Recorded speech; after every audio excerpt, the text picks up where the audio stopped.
patent office in Washington kept a back room that nobody named on the floor plans. Walter Kessler logged what came through it. He was a junior recording clerk, 26 years old, hired to copy filing numbers into a leather ledger that the senior examiners called the transfer book. Most days, the transfer book held nothing remarkable. Assignments, reassignments, a patent sold from one inventor to one manufacturer. Kessler wrote the numbers, blotted the ink, closed the cover. The work was the same on Monday as it had been on Friday, and he had been told when he was hired that this was a virtue. A recording clerk who found his days interesting was a recording clerk who had begun to make mistakes. The transfer book sat in a room with a single high window and a smell of leather and machine oil. The oil came from the press they used to emboss the seals. Kessler could date a memory by that smell for the rest of his life. Then came the spring of that year. A clerk does not usually notice patterns. He notices repetition, and the repetition, when it began, did not stop. I have held a copy of one of these transfer books, not Kessler's. A later one, from the same division, the kind that survives in a federal records depository, because nobody thought it worth destroying. The handwriting changes from clerk to clerk. The columns do not date, number, assignor, assignee. 4 words at the head of every page, repeated for 40 years. And underneath them the slow accounting of who was allowed to build the future, and who was paid to step aside. If you have ever wondered why certain machines were described in detail, granted protection, and then never built, stay with this account. Subscribe, because the names in this ledger return in the entries that follow. This is the 11th page. The pages before it were not loose, they were bound. Kessler grew up in Baltimore, the son of a tinsmith. He understood machines the way some men understand weather, by feel, by the sound a thing makes when it is working, and the different sound it makes when it is about to fail. He had wanted to be a draftsman. The patent office was as close as the money allowed. He took the position because it was steady and because it put him near the drawings. A patent application in those years arrived with its plates, cross-sections, elevations, the careful ink of men who believed they had made something. Kessler was not permitted to keep them, was not even permitted to dwell on them, but he saw them pass, and a tinsmith's son could read a drawing the way other men read a face. His desk sat against the north wall of the assignment division. From there, he could see the loading entrance where the satchels arrived. Lawyers carried them. Always lawyers, never inventors. The inventors he would learn had already been paid and dismissed. The lawyers were a certain kind, quiet, pressed. They did not carry their own cases anywhere else in the building. Here they did, because here the matter was money, and money is carried close. Kessler watched a man set a satchel on the floor by his ankle and stand with one heel resting against it for an hour, the way a man stands near a thing he has been told never to lose sight of. Inside that satchel were the assignments for a week. Inside the assignments were the machines. And the machines, once the ink dried on his transfer book, were going somewhere he was not allowed to ask about. To understand what Kessler began to record, you have to understand the decade before it. In 1892, financier J.P. Morgan engineered the merger that created General Electric. 2 rival electrical firms, Edison General Electric and the Thomson-Houston Company, were folded into a single corporation. Morgan controlled the financing. The new company controlled a wall of patents covering generation, distribution, lighting, and the motors that ran on them. This is documented. It is in the corporate record, in the financial histories, in the company's own founding papers. It was not the only such merger he engineered. In 1901, Morgan assembled United States Steel out of a dozen competing firms, the largest corporation the world had yet seen. The method was the same: find the rivals, buy them, combine them, end the competition by owning all sides of it. What he did with steel and with railroads, he had already begun to do with electricity. and electricity was the field that mattered most, because electricity was the thing every other industry would soon need to buy. A patent is a strange instrument. It does not require you to build anything. It grants the holder the right to stop everyone else from building. A man who owns a patent and never manufactures the device has still removed that device from the world for the length of the grant. Read that again, because it is the hinge on which everything here turns. The patent is not permission to make. It is permission to forbid. For 17 years in the law of that period, the holder could sit on a useful invention and prosecute anyone who tried to bring its like to market. The device did not have to be inferior. It only had to be owned. Morgan understood this better than the inventors did. The inventors believed they were selling a future they would share in. They were selling the right to be erased. There was one inventor he understood and could not control: Nikola Tesla. Tesla's alternating current system had already made the long-distance transmission of power possible. It had beaten Edison's direct current in the great rivalry of the previous decade, and it ran the generators at Niagara. By the turn of the century, Tesla had moved on to something larger. On a stretch of land at Shoreham, on Long Island, he was building a tower, Wardenclyffe. The plan, as Tesla described it, was the wireless transmission of intelligence first and electrical power second. Energy sent through the earth itself, drawn down anywhere a receiver stood. It was an extraordinary ambition, and the money behind it at the start was Morgan's. Morgan financed the early construction. The arrangement is in the surviving correspondence between the two men. Letters in which Tess pressed for more, and Morgan, in the clipped courtesy of a man closing a door, declined. Between 1901 and 1906, Morgan withdrew. The letters grew shorter. The money stopped. The tower stood half-finished on its hill above the Sound, its mushroom dome looming over the scrub pine, and it was eventually torn down for scrap during the First World War. The man who had imagined power for everyone died decades later in a New York hotel room, owing rent, feeding pigeons. Here I have to stop and refuse something.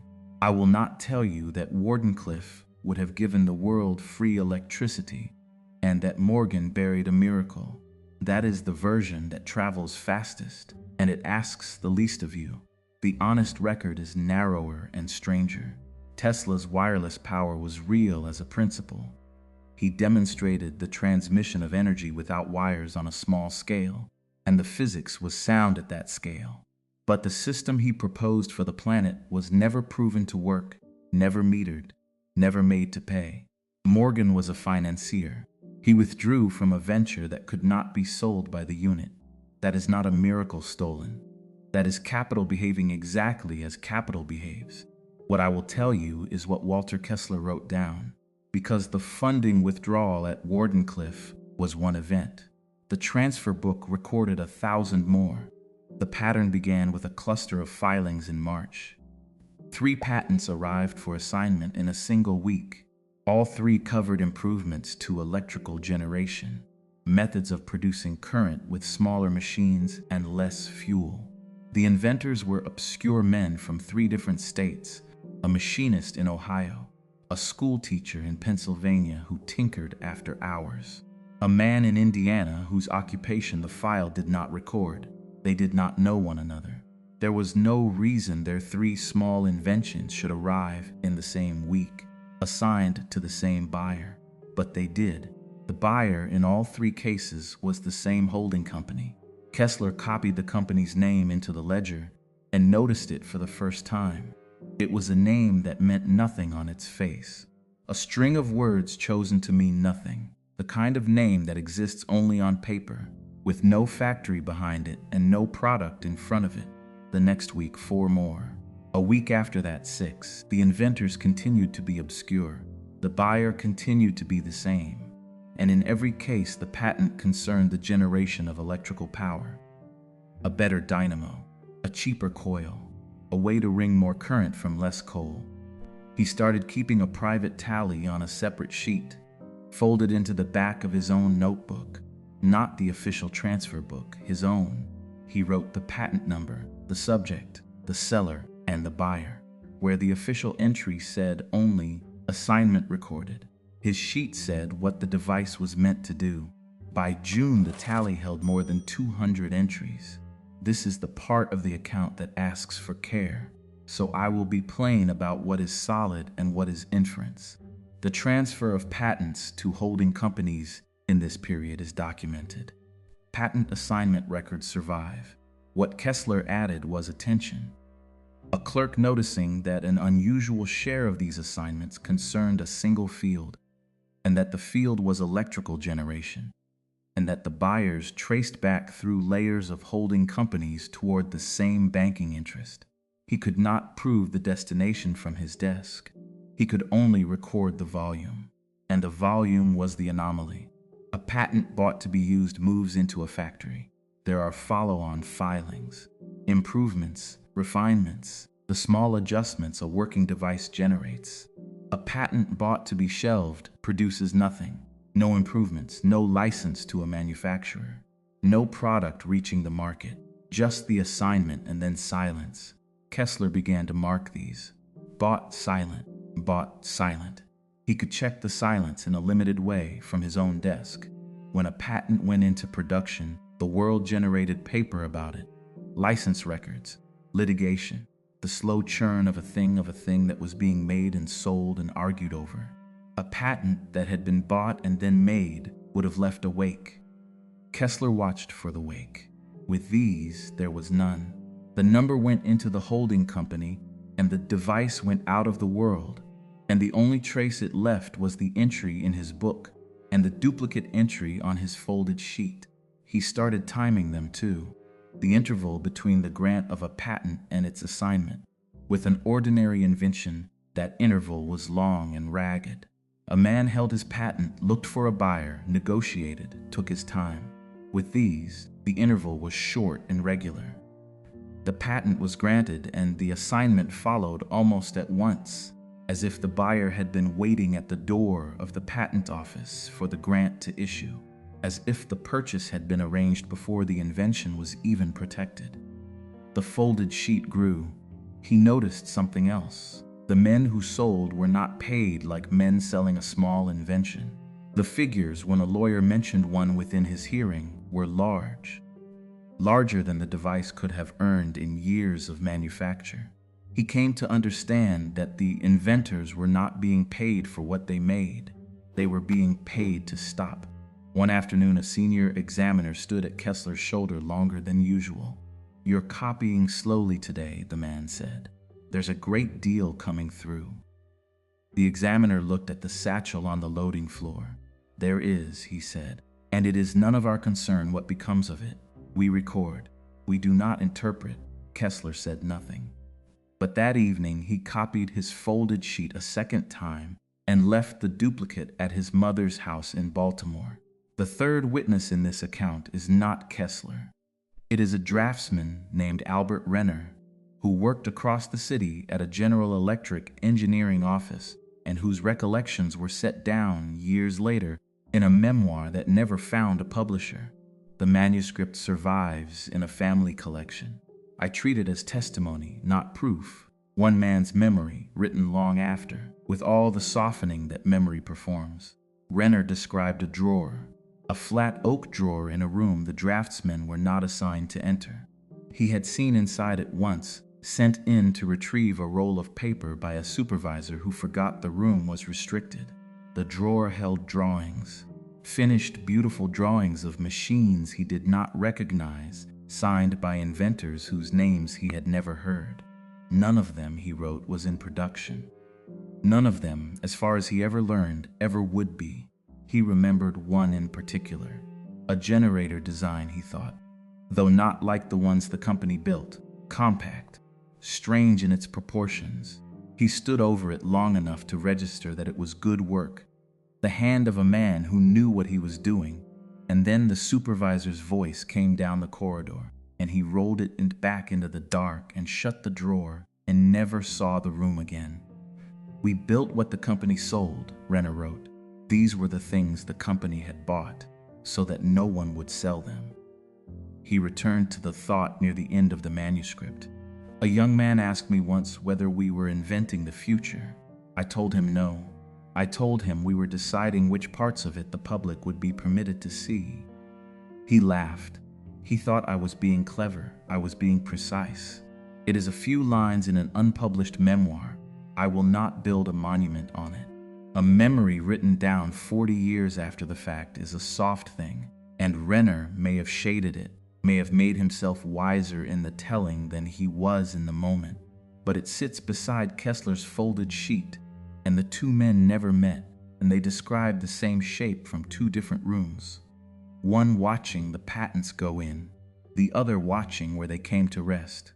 Two witnesses, one in the office of record, one in the office of the buyer. Neither knew the other existed, and the shape they draw set side by side is the same shape. Now the suppression arc and the second refusal. In the autumn of 1903, the transfer book itself changed. The assignment entries that Kessler had been copying began arriving already abbreviated. Where the file had once named the device, it now named only a number and the word process. The descriptions thinned. By winter, a clerk copying the official book would have had no way to know what most of these patents covered. The information had been removed one layer above his desk. He asked once why the forms had changed. The senior examiner told him the new format was for efficiency, faster to file, less to copy, and it was faster, and there was less to copy, and that was true. And it was also true that a man reading the official record a year later would find a column of numbers leading nowhere, with no way to know that what had moved through that column was the future of how the country made its power. Efficiency, that was the word. It is always the word. The thing that hides the most is rarely a lie. It is usually a procedure. Kessler's private sheet became, for a span of months, the only place where the descriptions still existed in his handwriting. He understood by then that he was no longer just a clerk doing his work poorly slowly. He was keeping a record the record was no longer keeping. And he understood that this was not a thing he could ever say aloud inside that building. And here is the refusal. I will not tell you that this proves a conspiracy to suppress a working free energy machine. It does not. What the record supports is narrower and, to my eye, more damning for being true. It supports the warehousing of patents, the documented practice of buying inventions not to build them, but to keep competitors from building them. It supports a banking interest consolidating control of an entire industrial field. It supports the thinning of public records so that the scope of that consolidation became harder to see. It does not support the leap to a suppressed miracle. The men who make that leap want a single stolen machine, because a single machine can be mourned and then forgotten. The truer account is about a method, and a method does not die when one tower comes down.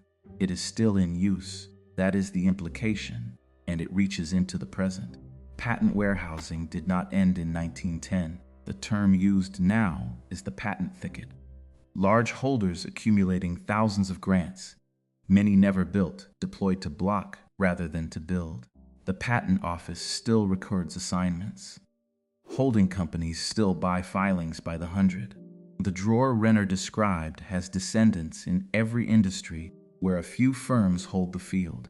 The shape Kessler saw in his folded sheet is not a relic, it is a structure. The defense was ordinary, and that is what makes it work. Nothing in any of this was illegal. Buying a patent is legal. Choosing not to manufacture it is legal. Folding rival firms into one corporation, financing the merger, removing detail from a public filing. Each step taken alone broke no law. The genius of the method was that it required no crime.